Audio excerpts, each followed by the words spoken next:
Evolutionary, yeah, evolutionary relationships among organisms. Okay, yeah, distances between sequences, and based on that, you infer the relationships among organisms uh, that have those sequences, biomolecular sequences. So let's get going with molecular evolution today. And here is a cartoon of 5 kingdom system: Monera, protists, fungi, plants, and animals. Okay. Now we have domains of life. So 3 domains of life, and they are bacteria, archaea, and eukarya. And this was based on 16S tree. Yeah, 16S ribosomal RNA tree. And also many different classifications or sub-classifications. For example, protozoa, invertebrates, vertebrates, and mammals. Okay, I'm not going to define all these. So you understand what is a plant, okay, what is an animal. So, but there are some characteristics that define these groups. So you would want to know those characteristics. For example, mammals. So any characteristic you can think of? Mammals. Oh, mammary glands, yeah. So, but there are multiple characteristics that can define a group of organisms. So these are different taxa, and this helps in understanding not just relationships among organisms, but also the shared structures and functions among these organisms. So that's important for many purposes. Yes. You talk about 16S. 16S ribosomal RNA sequence. So you have not heard about that? For eukaryotes. I'm sorry? That is used for prokaryotes. Yes, prokaryotes only. So yeah, that's okay. You can, yeah, you can say just ribosomal RNA sequence, and that's fine. Okay. So ribosomal RNA sequence is a marker gene. It has components that evolve slowly, as well as components that evolve fast, right? So just like a clock. So so all those needles for second, minute, hour. So it has been used for classifying organisms, prokaryotes and eukaryotes, and now we know that there are 3 domains of life based on that. I think that was 1970 something, 75 or 76, when Carl Weiss and Fox, yeah, I'm forgetting his full name. I met him in Houston. They developed a method for classifying organisms. Yeah, Dr. Weiss is no longer living, but Dr. Fox is, I think he is also retired from Houston, but I happened to meet with him when I visited Houston. So, so yeah, people have been actually classifying organisms based on so many different characteristics, complex morphological features, or sequences of nucleic acids or proteins. So ribosomal RNA is nucleic acid sequence. So based on that, different types of classifications. So the father of evolution, Charles Darwin, he published a book in 1859, and the name of the book is The Origin of a Species by Means of Natural Selection, or the Preservation of Favored Races in the Struggle for Life. This book introduced the theory of evolution. Have you anyone read this book? You have read it? Oh, you have. Oh, you have not read it. Okay.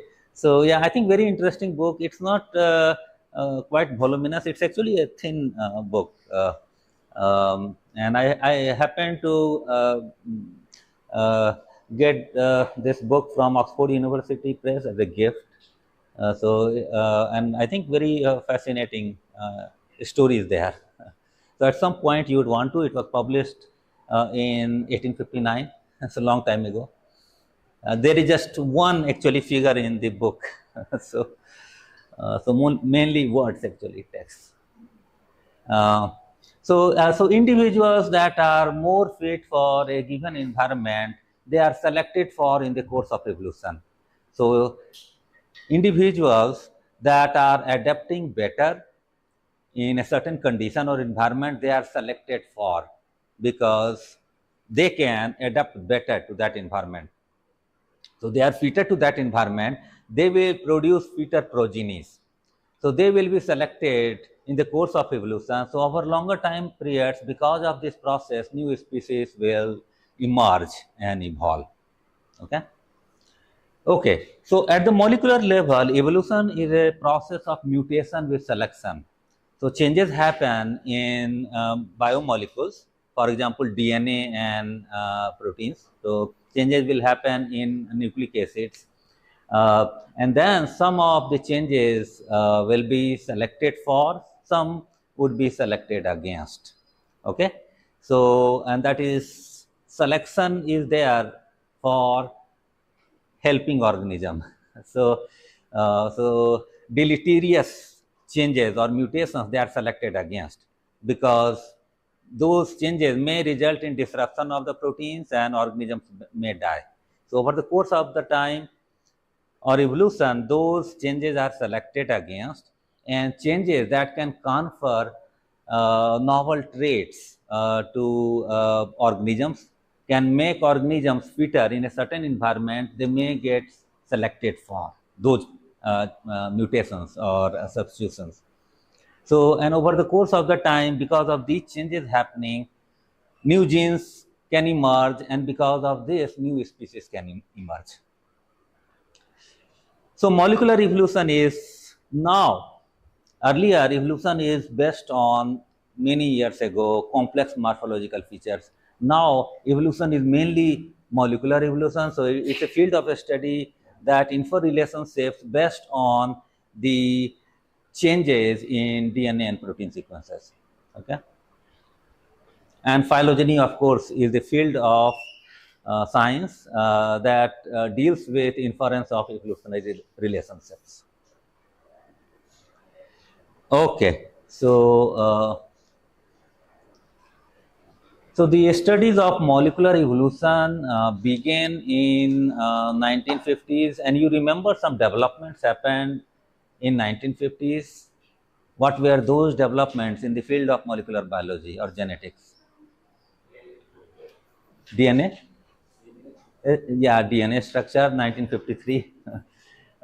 So other than that, there were some more important scientific breakthroughs that happened in 1950s.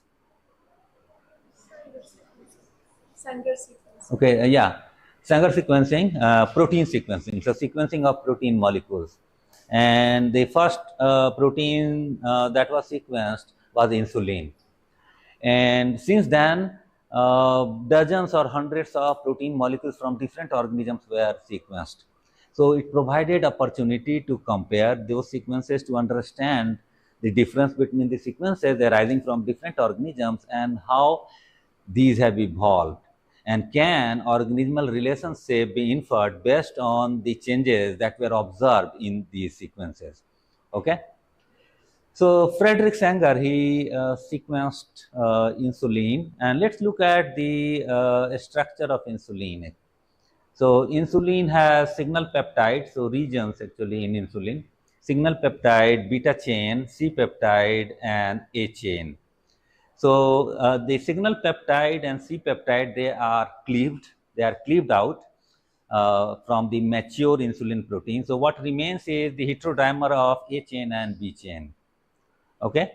So because of that, because they are not needed actually for the mature protein, so there is less functional constraints on signal peptide and C peptide. On the other hand, there are more constraints on A chain and B chain. So you can see the mutations in signal peptide and C peptide. So there are many gaps, many mismatches, while B chain and A chain, they are highly conserved because of their functional significance. Okay. Okay. So, and also in the loop region, again, owing to the functional constraints, so less constraints in the loop region, resulting in more mismatches that you will see here. Okay, so and further, we came to know that signal peptide and C peptide evolves 10 times faster than B chain and A chain. Okay, the rate of evolution. So, number of nucleotide substitution per site per year. So, this is the rate of evolution. Okay.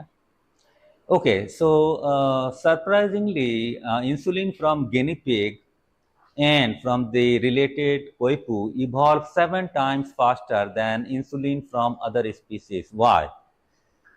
So, you would wonder that it is likely that these insulins have less functional constraints. So, any thought of why?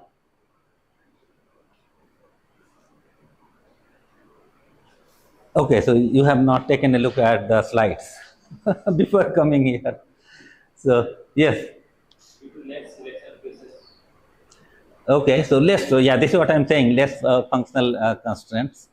So what those constraints are on insulin from human, and they are not there in guinea pig insulin or koipu insulin. Which one? Signal. They may also, yeah, they may also have actually, but yeah, you can see the answer is here. So that's why I was saying that you have not taken a look at the slides. The answer is that guinea pig and koipu insulin do not bind to two zinc ions. Okay, while other insulin molecules from other species, they do have to. So there is less functional constraint on insulin from guinea pig and koipu, and so they evolve faster than those from other species. So you can take a look at the evolution of the insulins of human, mouse, and guinea pig, and the changes are indicated by these vertical arrows. So wherever changes are observed in guinea pig relative to human and mouse, so there are several positions where substitutions have happened. Okay, and again, this is signal peptide. So same thing, signal peptide, C peptide, B chain, A chain. Okay. Okay. So, and one of the most influential hypotheses in the field of evolutionary biology was molecular clock hypothesis that was proposed in 1960s, sometime 1962 or something like that. So, around that time by Linus Pauling, Emmanuel Margolius, and others. So Pauling, I mentioned that Frederick Sanger, he got 2 Nobel Prizes, both in chemistry.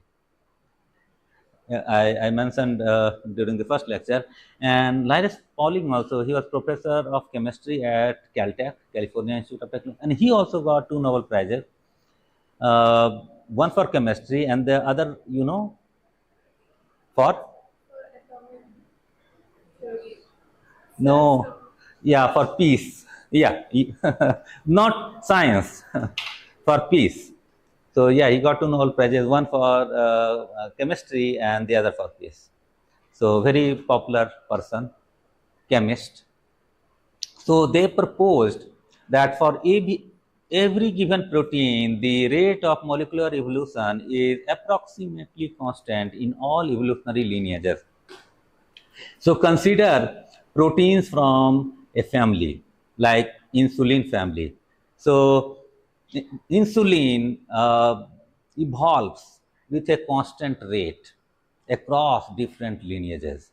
Okay, so they observed when they were analyzing the sequences, the protein sequences. So by that time there were dozens or hundreds of sequences, and they consider a small abundant proteins such as globins, cytochrome C, and fibrinopeptides. So they consider these from different lineages, and then when they analyzed, they found that cytochrome C evolves at a constant rate.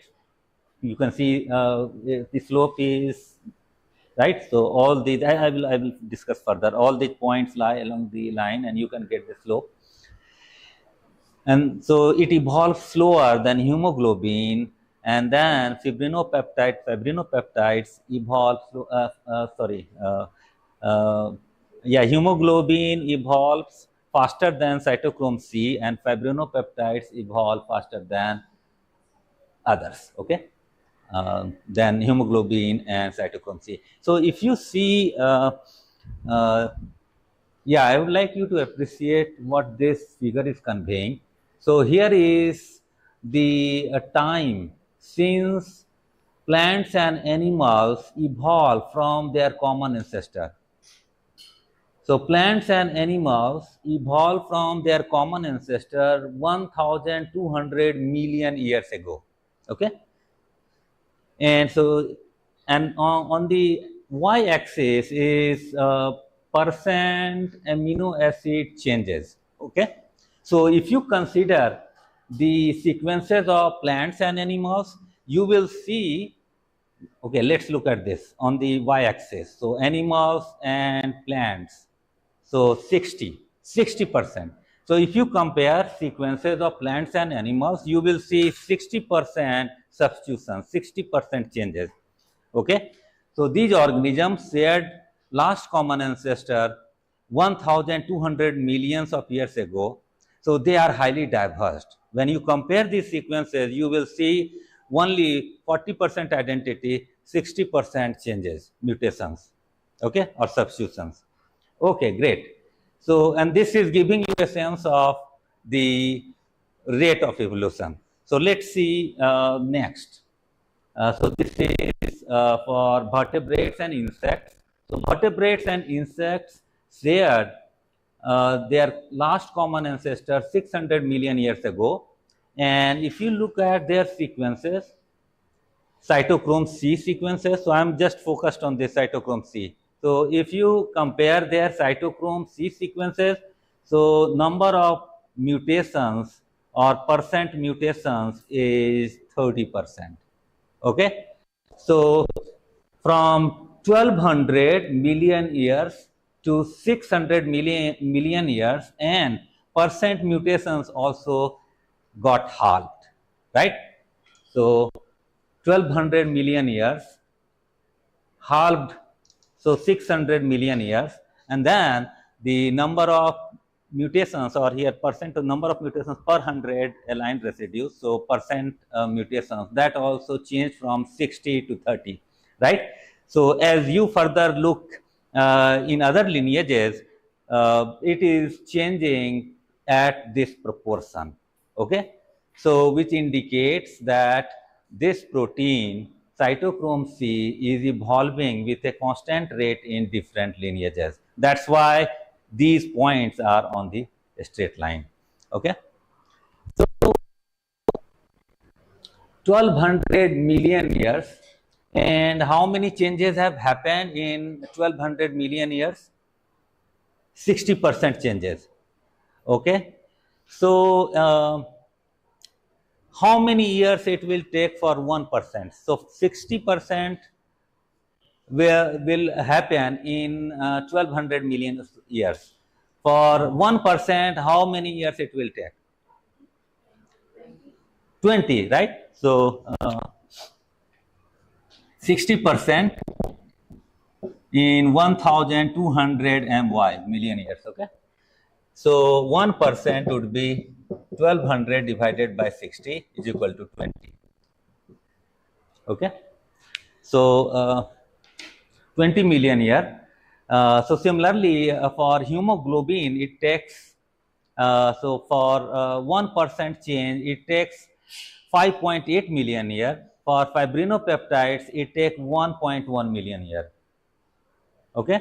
So fibrinopeptides are evolving faster than hemoglobin and cytochrome C. And this is again, you will say that, okay, there are less functional constraints on fibrinopeptides compared to hemoglobin and cytochrome C, and that's why this is happening. So if it is so, so here is the rate actually, and of course, for rate you would want to compute the number of substitutions per site per year, something. Okay, you can compute that. You have the data, you can compute. So, and this is very interesting that if proteins evolve at constant rates, then they can be used to estimate the times that sequences diverged, which means that you can time the evolution. You can know when two organisms evolved from their common ancestor, and that's great. And that can happen from this hypothesis, that can happen if proteins evolve at constant rate. So then you can do that. You can time the evolution. You can infer when two organisms shared a last common ancestor, Okay. So, and this is analogous to dating geological specimens by radioactive decay. Okay. So, I would like you to try timing the evolution of plants and animals. Okay, I have given you that 1% changes happen in 20 million years. Okay, and you have to let me know when plants and animals shared their common ancestor. So what will you do? So you are given this. So this is the information given to you. So rate of evolution, it is constant given to you, and this is for cytochrome C. And then I am asking you, so cytochrome C evolving in plants and animals. So 1% change is happening in 20 million years, and I am going to ask you to now time the evolution of plants and animals. Tell me when they shared their common ancestor. So what will you do? No, I don't know. That is the question. That is what I want to know. So that is unknown. Okay, that is unknown. Now tell me the what you would like to do. So you are given this, you are given this, and you don't know when they shared a last common. That is an answer, and I want to get to that answer. Yes, go ahead.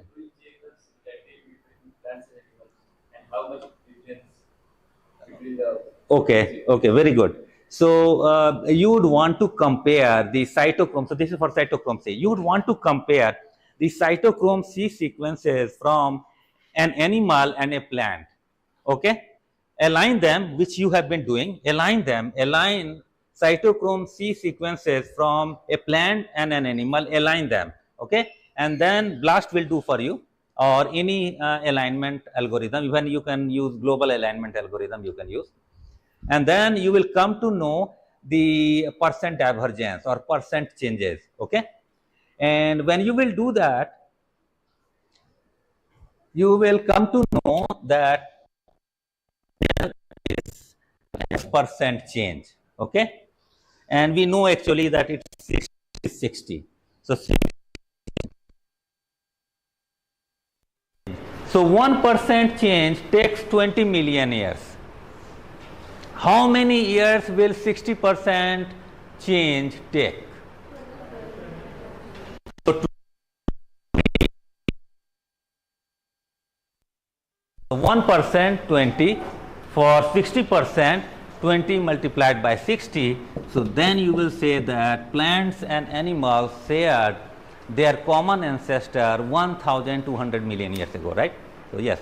Suppose you don't know, means plant and animals share common ancestry between them is 1200 million years ago. Right. How will you know this 1% difference similarity 20 million? Oh, how we know that? And how is that? Yeah. So people have been timing evolution of organisms using different methods, not just this, and you know actually from using geological, also using I think geological specimens. So if you are able to gather the information about the rate of evolution of the sequences, then you should be able to, because it is difficult to get this. Okay, but once you have gathered this for any organisms, if you have got this information, then it is easy to infer, because now these days it is easy to get biomolecules and sequence them. Okay, and there are so many different lineages, because this is constant, so you should be able to time for any lineages. But of course, in first place you have to get this through some other methods, and that will be complicated, and it is just not possible to do this for n number of lineages, because that is something for which you need some data, right? Whatever, geological specimen or whatever, there are several methods for timing the evolution of organism, not just the sequences, but those are difficult to do. But if you come to know that the rate of evolution is constant, then it has made your life easier. You have to just get the sequences, and if that is known, then you can just time the evolution of the organisms of certain lineage. Okay. Okay. So next.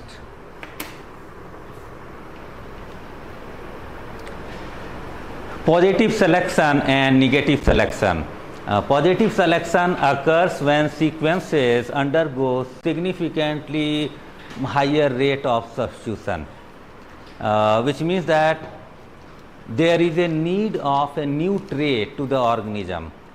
So rapid evolution is selected in the because it may confer new traits. So those changes will result in creation of new proteins, and those proteins can make that organism fitter in a certain environment. Okay, so and that change will be selected for, because that change is making the organisms fitter in a certain environment. Okay. On the other hand, there are changes that can result in disruption of proteins. Organisms may die. Those changes will be selected against in the course of evolution. So that's negative selection. Okay, and that happens slowly. Okay, otherwise selection is neutral. So and now we will get to, with some discussion on evolution, we will get to phylogenetic trees. And first, the nomenclature of trees. So trees have topology and branch lengths. So what does topology mean? Topology, branching patterns. Okay, just branching patterns, and of course then branch lengths. So you have branching patterns, you have branch. What are the lengths of the branches? So we will now describe the parts of a tree. So here are the trees depicting evolutionary relationships among organisms. Trees could be based on nucleic acid data or protein data. Okay. Okay. So let's get next. So trees could have taxa actually. So these are the leaf nodes, the descendants actually from ancestors. So they are represented by leaf nodes or terminal nodes, and at the terminal nodes you have A, B, C, D, E, and these are the sequences that you would want to begin with to understand their relationships. Okay. And then the ancestral nodes are inferred. So ancestors are inferred, and as you construct the tree, you go to the last common ancestor, which is the root. Okay. Okay. So and taxon could be groups. So taxa actually, taxa could be groups. So it could be species or genus, a taxon, or family, or it could be some operational taxonomic unit. Have you heard about OTU? So what is an OTU? So I'm sorry. 16S RNA, 18S RNA. one group from one group of organisms. Okay, so yeah, group of organisms that are having say X% or more similarity with each other. Okay, for example, you said 16S. Okay, so when you are considering prokaryotes or bacteria, you consider 16S as you said, right? So you would want to compare them, and if the identity is 97% or more, then they are grouped together. So all pairs within a group will have identity 97% or more, and that is called operational taxonomic unit, right? So this is again with some heuristic they have this number 97 or 97%. So that's an operational taxonomic unit, and it was done because I think it is very hard to classify prokaryotes, bacteria and archaea. They keep revising it because the species boundary is hard to define in bacteria or archaea, unlike eukaryotes. Okay, so one way was to just consider 16S and group them. So it is possible that that group may have all those species that belong to a genus, or maybe strains that are arising from a species. But I think with this 90% threshold, it does include apparently more divergent by taxonomic classification, more divergent organisms.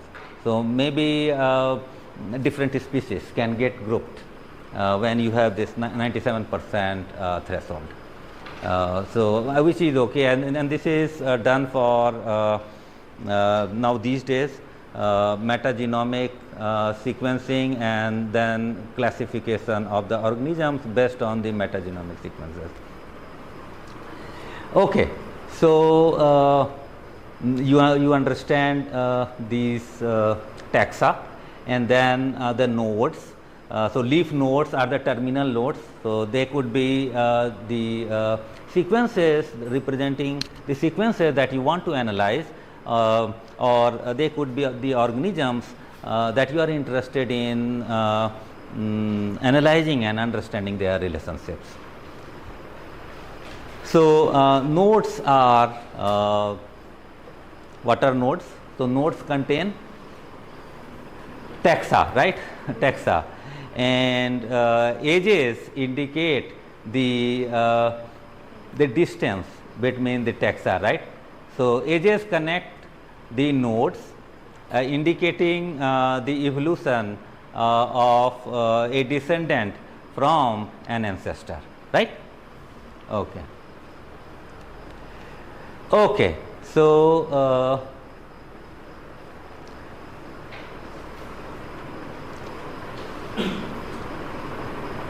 the branches can be unscaled. Unscaled means that the length of these edges from this ancestral node, they are same.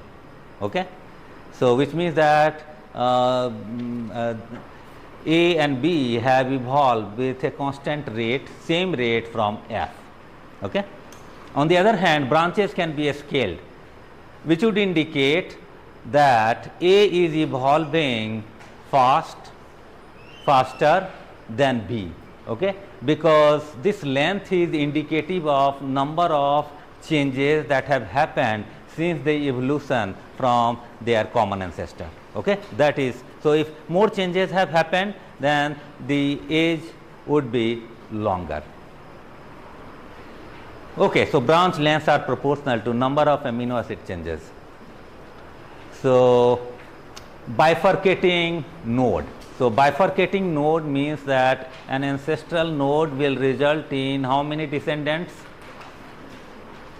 Bifurcating, 2 descendants. Okay, while multifurcating would indicate that an ancestor will give rise to multiple, more than two descendants. Okay, yeah, in evolutionary biology, multiple means not more than one, more than two. Okay, because of pairwise and this concept. Okay, that's fine. Okay, clade. So, definitions of the features of a tree, phylogenetic tree. So, what is a clade? Clade is a group of organisms that have descended from a common ancestor, include common ancestor also. Okay?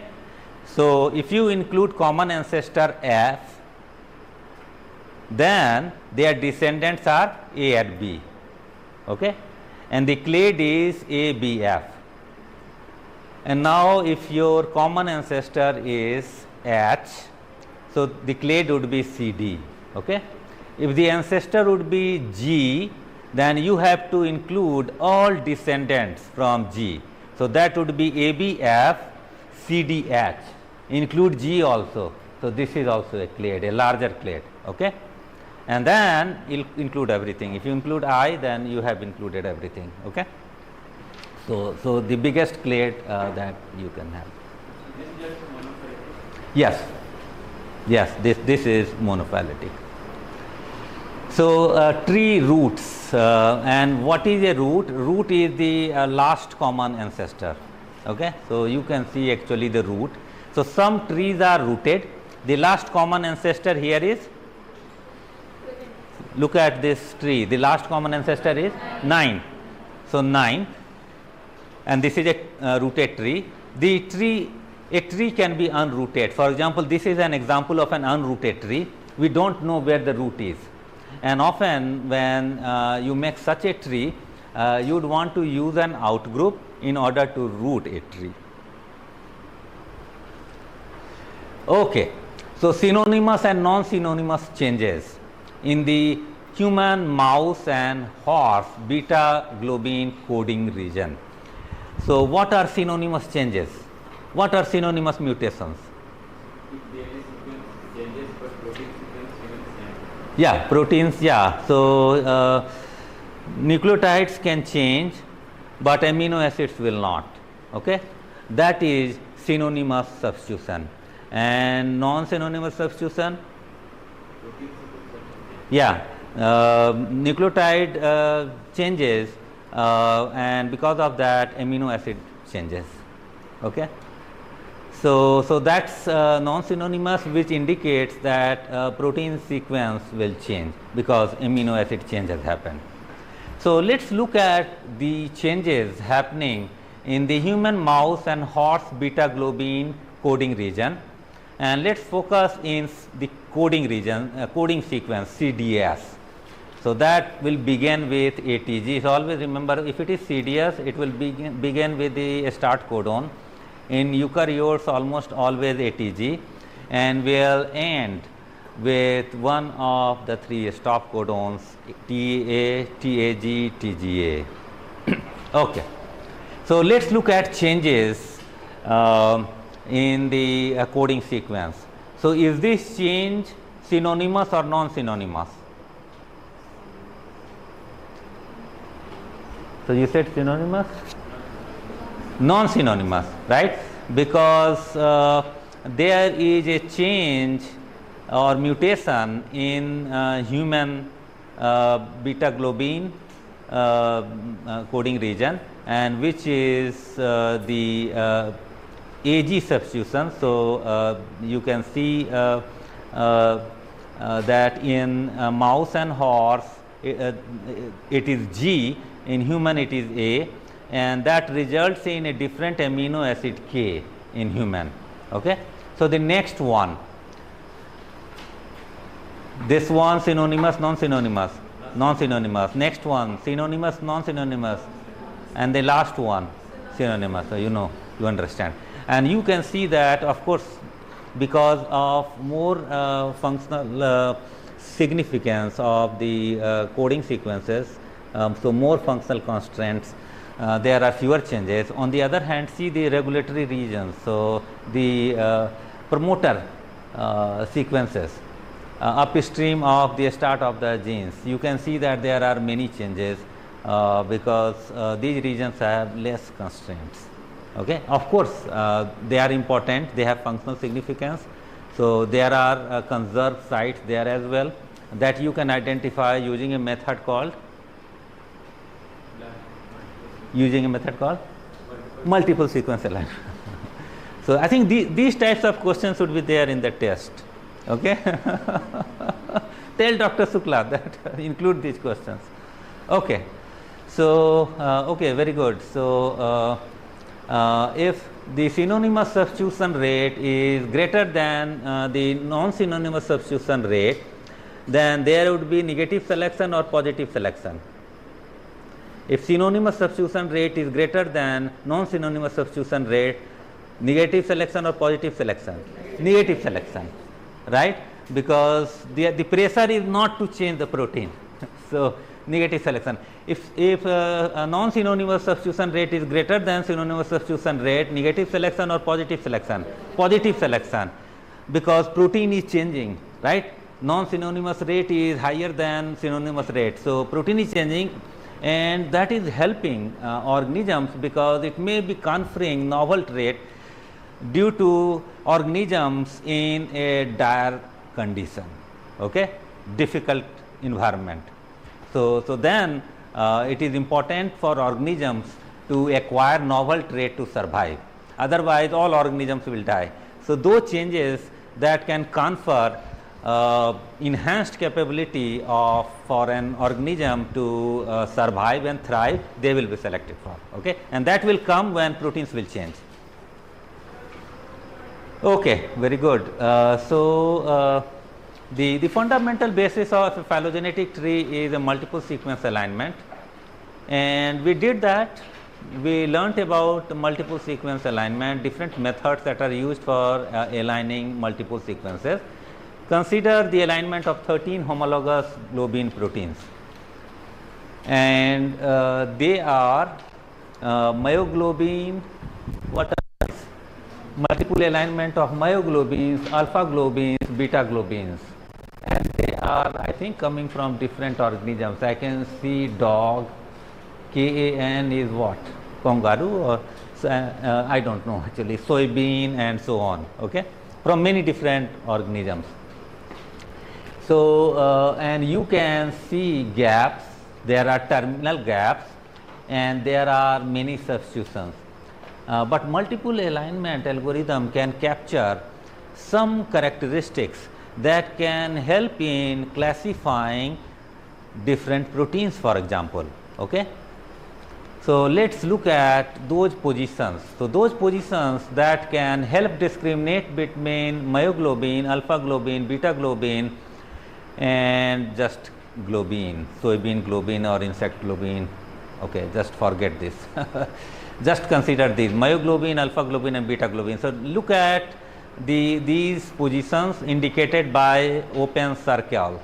Okay, so you can see that in myoglobin the residues are only G. Okay, look at this column actually indicated by this open circle. So in myoglobin the residues are G, in alpha globin it is A, in beta globin it is E. Okay, so these are informative sites, and those sites got captured by multiple alignment, and these sites are discriminating between these three types of globins. There are sites that are highly conserved, but that will not help in discrimination, because everything is same actually in that column. So how you can use that for discrimination? So they are not informative so far as classification is concerned, right? So it is important that multiple alignment should capture those informative sites that can help in classification. So okay, so this site and this site also. So if you look at this site, you have the residues I for myoglobin, E for alpha globin. So EE, where is it? EED. Okay, that's okay. And then G for beta globin. Okay, so almost I think a good column that can help in discriminating between these three proteins. So if multiple alignment, and a good multiple alignment method should able to provide you such an alignment where informative sites are apparent. Okay, you can take a look and you should be able to say that okay, this is a good an alignment, a good alignment. Okay, So, after you have performed alignment, which we did yesterday, the next stage is to compute the divergence between the sequences in the alignment, in the multiple alignment, how diverged sequences are. Okay? So, you have to estimate the degree of divergence. So, one approach could be that, okay, I will look pairwise in the multiple alignment. So, two sequences, and I will compute the divergence of the sequences. So, all pairs in the multiple alignment.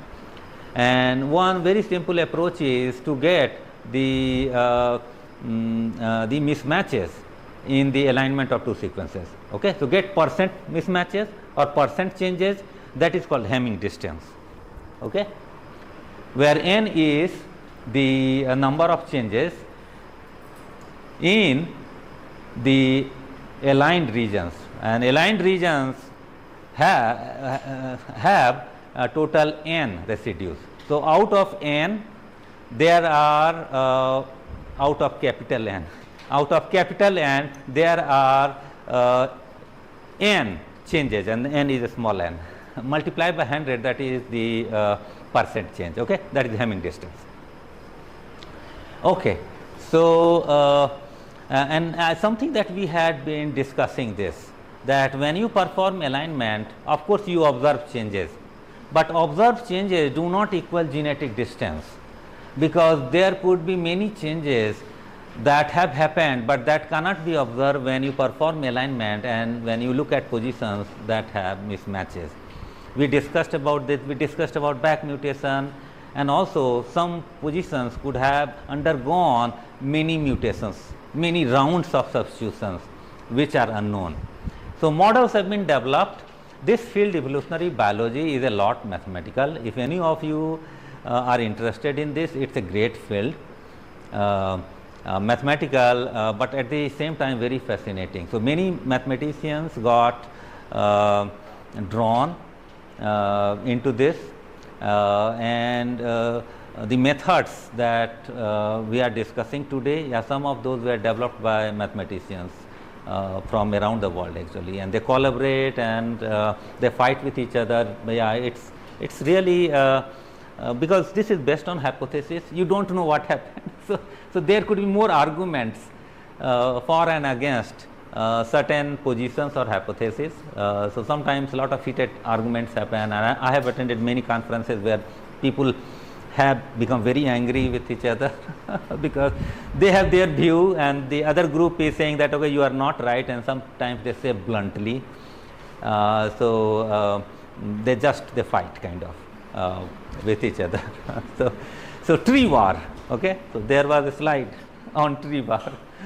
So and I don't consider myself evolutionary biologist. So anyway, I enjoy the discussion and the fight that those people have.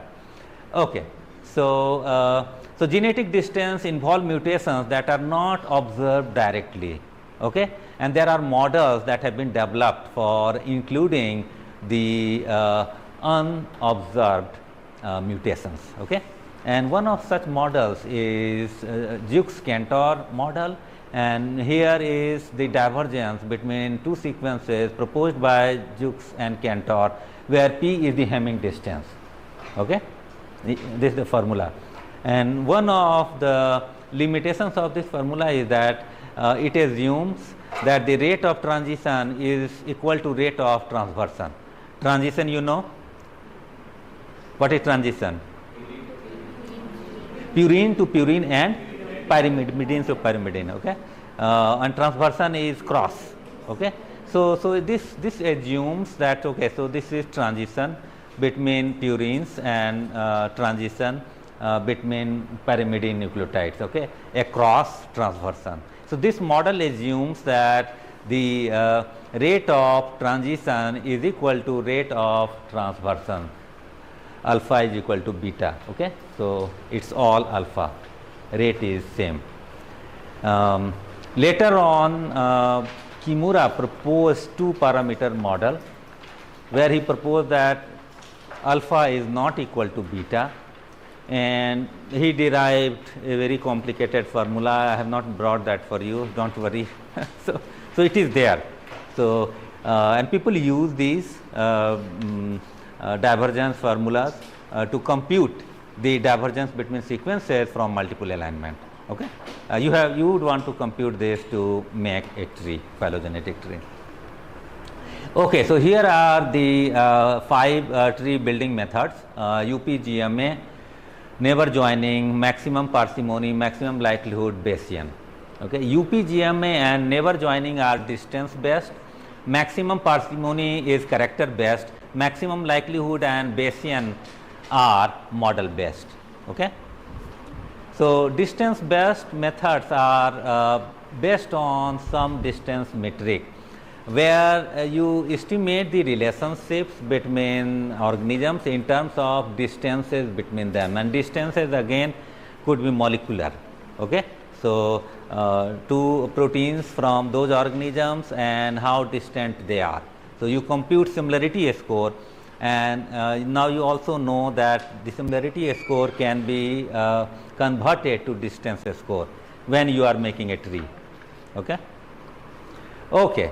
And character based methods are different in the concept that the whole idea of character based methods is that let's make a tree that can have minimal number of substitutions or mutations, that can explain the divergences in those sequences that you have used to make the tree, because the whole idea is that nature is parsimonious. So there should be minimal number of mutations that can result in different organisms. Okay, so relationships between organisms can be interpreted by constructing a tree with minimal number of substitutions. Okay. Okay. Continue. Okay. Okay, so so here is the UPGMA approach, and this is very simple approach, and this is called unweighted pair group method using arithmetic mean. Okay, so this has been frequently used for making a tree topology, and I would not ask you to make a tree using UPGMA method because of some limitations of this. But you would want to understand what this method is, because this is a very good approach for understanding how a phylogenetic tree can be made.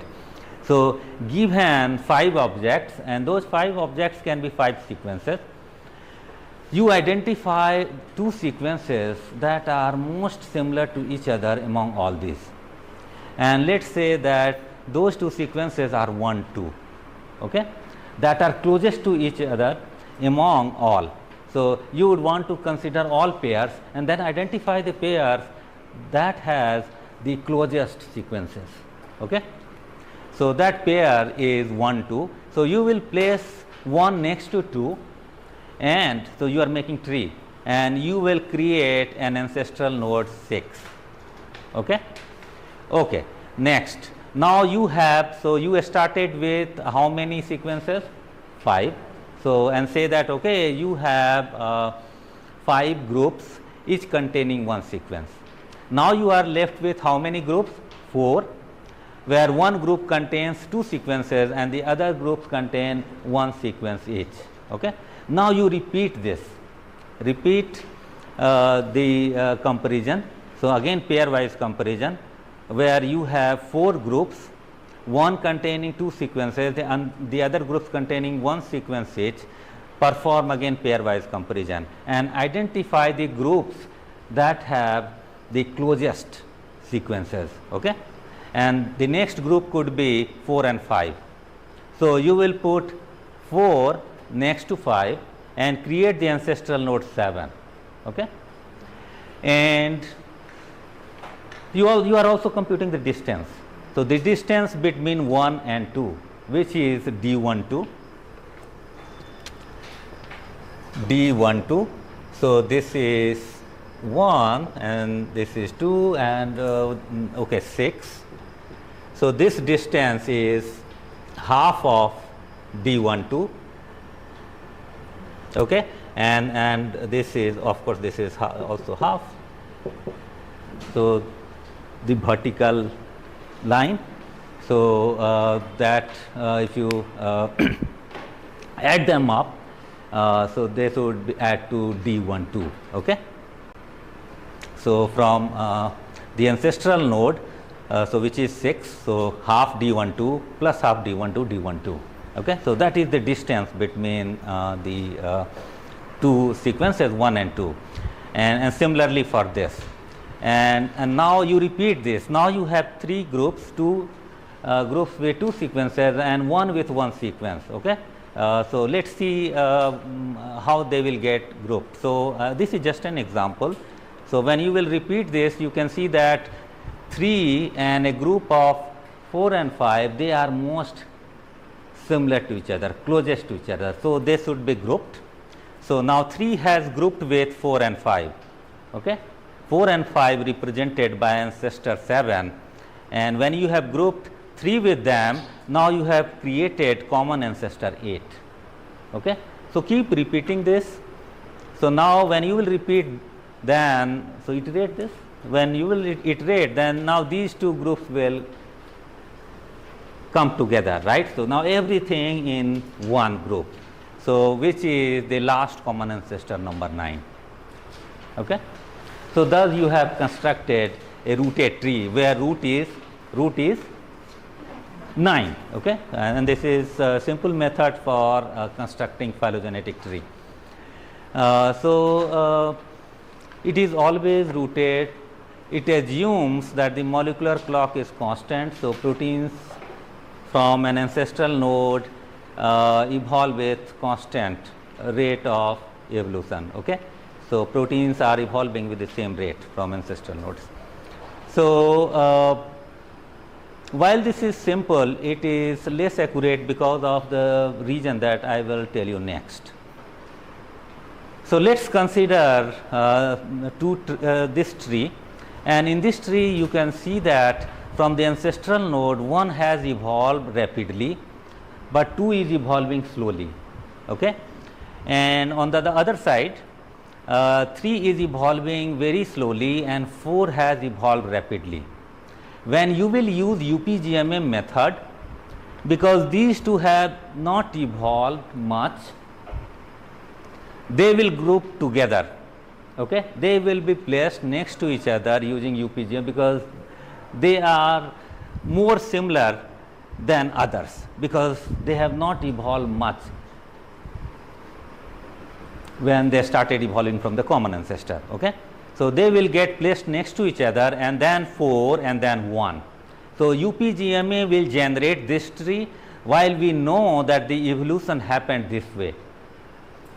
1 is closest to 2, 3 is closest to 4, and then they have the last common ancestor, which is the root of this correct tree, okay.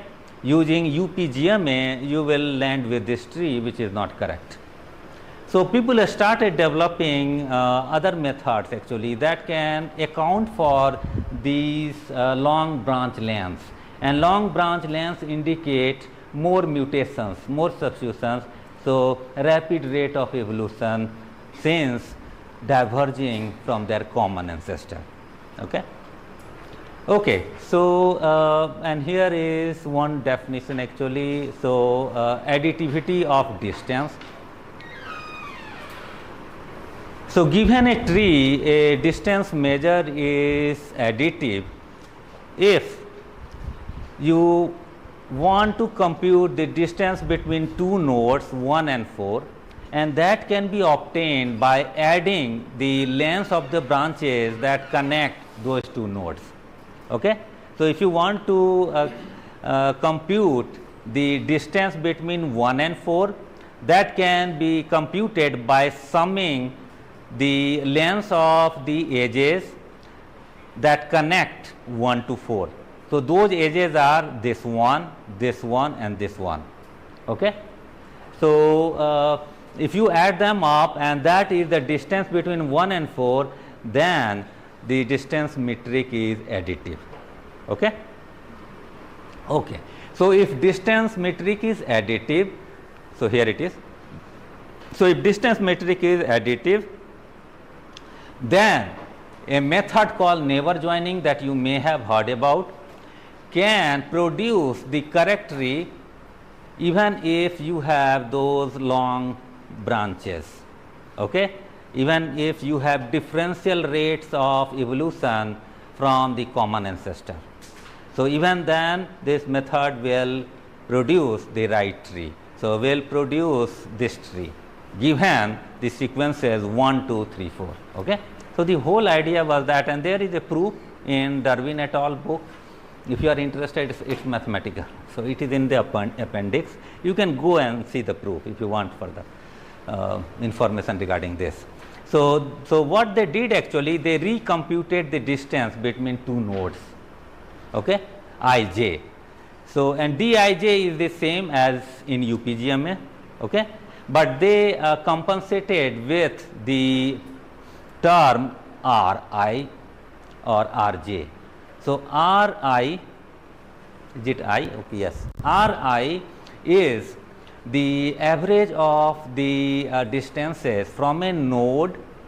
So, for example, you want to compute the distance between 1 and 2 using neighbor joining method. Okay. So, first you will compute D12 as in UPGMA, and then you will compute R1. So, R1 will be obtained by taking the average of the distances from the other nodes. So, 1 compared with 3. So, distance between 1 and 3 and distance between 1 and 4, take the average of this, that is R1. Okay. R2 would be the distance from 2 to 3 plus distance from 2 to 4 divided by 2. So, the average of these two, that would be R2. Okay. So, when you subtract these distances, that will compensate for the long branch lengths. There is a proof, you can, if you are interested, you can do it. Okay. Go through, that is very interesting. So, this method because of this reason has become really very popular method in constructing tree, and that is why I said that if you have to construct a tree, do not use UPGMA because of this problem. You would want to use neighbor joining because it will give you the right tree, even if the distances are not additive, may still produce a good tree, not even if it is not a right tree or correct tree, it will be a good tree. Okay. If distances are additive, it is guaranteed to produce the correct tree. Okay. Okay. So, next, character based method. So, and as I told you, let us see with the example. Okay. So, there are 4 sequences and you want to create tree topologies. Okay. So, you want to create different tree topologies and identify the topology that has the minimal number of substitutions or mutations. Okay. So, these sequences, they are at the leaf node. So, AAG, AAA, GGA, AGA. Okay. And here are 3 topologies shown for them. So, AAG next to AAA, and the inferred common ancestor is AAA, and GGA placed next to AGA, inferred common ancestor is AGA, and the last common ancestor that was inferred is AAA. Okay. And let us look at the number of substitutions in this tree. So, from AAA to AAA, no substitution, right? From AAA to AGA, how many substitutions? 1. Okay. And then from AAA to AAG, how many substitutions? 1. And then AAA, no substitution. From AGA to GGA, how many substitutions? 1. From AGA to AGA, no substitution. So, total number of substitutions 3. So, that is the cost. Okay. So, let us consider this topology, and you have the inferred sequences, all are AAA, and from AAA to GGA, how many changes? 2, no change, 1 change, 1 change. So, total change 4. Okay. So similarly here total change 4. So which is most parsimonious? Which among 3 is most parsimonious? First one. Yeah, because only 3 mutations can explain this relationship, and this is just based on the parsimony theory, and parsimony theory is really very popular not just for the purpose of constructing tree, but in other domains also. It's really very interesting. So get the most parsimonious solution. Okay. Okay. So Bayesian method. Do you remember Bayesian theorem? We did it yesterday. So what is this? What is Bayesian theorem? Okay, it's fine. I will write at the top. Okay, so I can come. Yeah, it's okay. So yeah, just one formula. So probability of x given y is equal to probability of y given x multiplied by and sum over x. Same thing here. So x here is tree, okay, and y is data, okay, and now you can fill this. So basically this method is computing the posterior probability of the tree given the data. Data is evidence. After having seen the evidence, you can include the prior information here.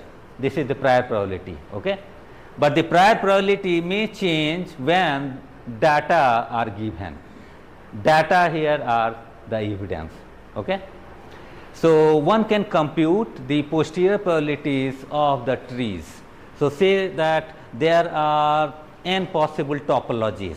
You can compute the posterior probabilities of posterior probability of each of these topologies, and when you add them up, they should add to, when you add posterior probabilities, they should add to 1, right? We discussed 1. Okay. So once you have computed, and there are methods for computing posterior probabilities, you might have heard about MCMC something. Have you heard? No? Okay. Markov chain Monte Carlo. Okay. Okay. So there are methods actually. You might not have done it, and I don't remember when I did it. But if you happen to, you will. Okay. So it will help you compute the posterior probabilities, and then which one you will select, which tree you will select if there are n trees.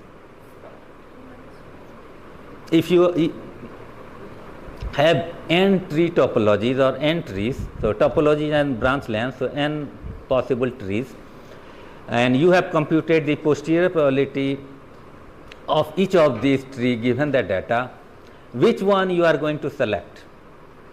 You computed for all, then which one you would select?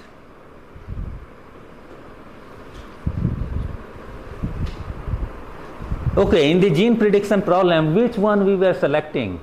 So we computed the posterior probabilities for coding in the 3 frame, non-coding, and then gene shadow. Okay, and when we had to predict gene, then which one we were selecting? Which one? Highest probability. So among these 7, one that has the highest probability value, right? And same thing you will do here. Same thing. The tree that has the highest value of posterior probability, you are going to select that tree, okay? Because that tree is most likely the right tree that explains the given data relationships in given data, okay? Okay, so this is the concept of Bayesian phylogenetics, okay, clear? Okay, so the next approach, and here is a tree made using Bayesian method, and this is a famous method for constructing Bayesian tree. Phylogenetic tree based on Bayesian method, Mr. Bayes, okay, developed by researchers at University of California, Berkeley. Okay, so here is a tree made using Mr. Bias, which was published in Science, and this is a tree of animals, different animals. Okay, so yeah, it has been a while since this was published, but I think it might have been very interesting. That's why I got published in Science. Okay, so yeah, Bayesian method is used frequently in constructing trees, and one of the most used is also maximum likelihood. Okay, you might have heard about ML method or maximum likelihood method. So this is basically this thing. Okay, so let's write here this side. So likelihood, so probability of data given tree. Okay, just compute this. So basically, which phylogenetic tree? So phylogenetic tree means both tree topology and branch length, which has the highest likelihood of producing this data. Okay. So you will compute this probability of data given the tree. You remember you computed probability of sequence given model, right? Markov model, you computed that. This is the same thing. You compute given a tree. So given a tree means tree topology and branch length. Compute the probability of the data given that tree. Okay, I am not going to go into detail of that, but that will give you the maximum likelihood tree. So can we break for? Yeah, just I am last slide almost, so I will break it and then. So the methods that use actually, or I should say the programs that use this method are tree puzzle, Mega5, POP, and Phylip. Okay. So last stage 5. So once you have constructed a tree, how you can be confident that your tree is good? Okay, a statistical confidence over the tree that you constructed, and the method is called bootstrapping. Okay, and it begins with the multiple alignment. So you use the multiple alignment to construct a tree. Okay, now what you do? What is bootstrapping? So bootstrapping is based on random sampling. So you will sample from the multiple alignment a column randomly. Okay. So say that you have a multiple alignment with 100 columns. So you will sample a column and say that you have sampled column number 49. So in the bootstrapped sampling, this 49 becomes column number 1. Then replace it, put it back, then sample again. So now you may sample column number 30 from the original. This will become column number 2 in the bootstrapped multiple alignment that you are making. Okay. So do this as many times as there are columns in the original multiple alignment. So I said there are 100 columns, so you will have to do this 100 times. So thus you will make a bootstrapped alignment, multiple alignment with the same dimension as the original one, right? So now make a tree using that multiple alignment. So that would be bootstrap tree 1. Make 100 such bootstrap trees. Okay, and then ask. So let's go to the tree and then ask. Let us say that you first made this tree. Okay, after you made this tree, you want to assess how good this tree is. After this, you did bootstrapping, and using bootstrapping, you made 100 bootstrap trees. Okay, and then you will ask that of 100 bootstrap trees, how many have 11 placed to 9, which means that this clade also represented in them. Out of 100 bootstrap trees that you made, how many have this clade represented in them? And this clade has 9 placed next to 11. Okay, and when you will check, you will say that everyone has. Okay, 100 out of 100. So the bootstrap confidence would be 100%. Next one. So, when you look at this clade where 9 is placed next to 6, out of 100 bootstrap trees, how many have this clade represented in them? Okay, 98. If 98, so 98%. Okay, so you can do for all these clades, bigger clades, smaller clades, and so on, and you place bootstrap confidence values over all these clades, all these nodes representing ancestral nodes representing the clades. Okay. So, typically it should be more than 70%, then you have confidence that the clades are statistically significant. So, break and then we will assemble again. Okay. So, now there are two agenda. The first